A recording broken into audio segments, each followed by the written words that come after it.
नमस्कार, DG news में आपका स्वागत है। कोविड-19 से निपटने के लिए संपूर्ण देश में लॉकडाउन को 3 मई तक बढ़ाया गया है और इस संबंध में गृह मंत्रालय द्वारा 15 अप्रैल को विस्तृत दिशा निर्देश जारी किए गए थे। इन दिशा निर्देशों के अंतर्गत 3 मई तक संपूर्ण देश में कुछ गतिविधियों पर आवश्यक तौर पर रोक लगाई गई थी, परंतु साथ ही जो क्षेत्र हॉटस्पॉट्स तथा कंटेनमेंट जोन में नहीं हैं, विशेषकर ग्रामीण क्षेत्र, वहां पर अर्थव्यवस्था की दक्षता तथा कृषि कार्यों को कार्यात्मक बनाए रखने के लिए 20 अप्रैल से कुछ एडिशनल एक्टिविटीज की अनुमति दी गई है। राज्यों के भीतर प्रवासी मजदूरों की आवाजाही के लिए भी एक एसओपी केंद्र सरकार द्वारा सभी राज्यों के साथ साझा किया गया था, ताकि ये मजदूर जिनमें से कई रिलीफ कैंप्स में हैं, वे परमिटेड एक्टिविटीज में सुचारू रूप से रोजगार पा सकें।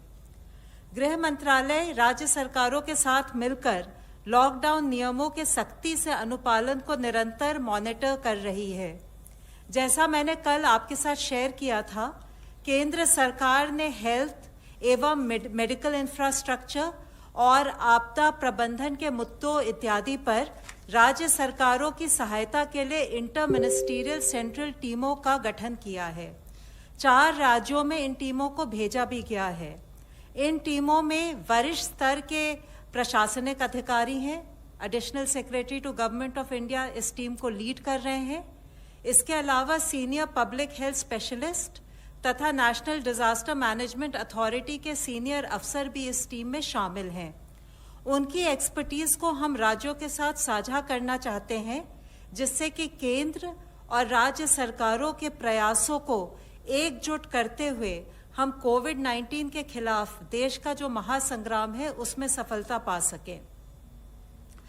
कल गृह मंत्रालय द्वारा विभिन्न जिलों की लॉकडाउन की स्थिति की ग्राउंड लेवल पर समीक्षा के दौरान यह सामने आया है कि कई सेक्टरों में जहां 20 अप्रैल से अतिरिक्त गतिविधियों को अनुमति प्रदान की गई थी, वहां पर अच्छी शुरुआत हुई है। कई स्थानों पर ग्रामीण क्षेत्रों में औद्योगिक गतिविधियां शुरू हुई हैं। मनरेगा के तहत भी कार्य शुरू हुए हैं। कुछ राज्यों में सड़क निर्माण का कार्य भी शुरू किया गया है।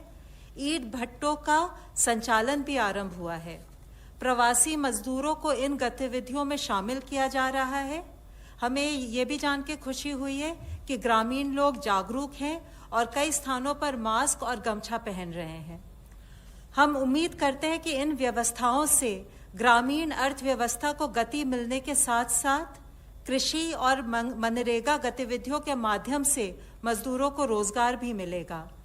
अंत में मैं एक बार फिर इस बात पर जोर देना चाहूंगी कि लोक हित में लॉकडाउन को सफल बनाने के लिए सभी राष्ट्रीय निर्देशों का पालन करें, जैसे कि सार्वजनिक और कार्यस्थलों पर फेस मास्क पहनना, सोशल डिस्टेंसिंग मेंटेन करना इत्यादि। इस खबर में फिलहाल इतना ही। तमाम अपडेट्स के लिए आप बने रहिए डीजी न्यूज़ के साथ।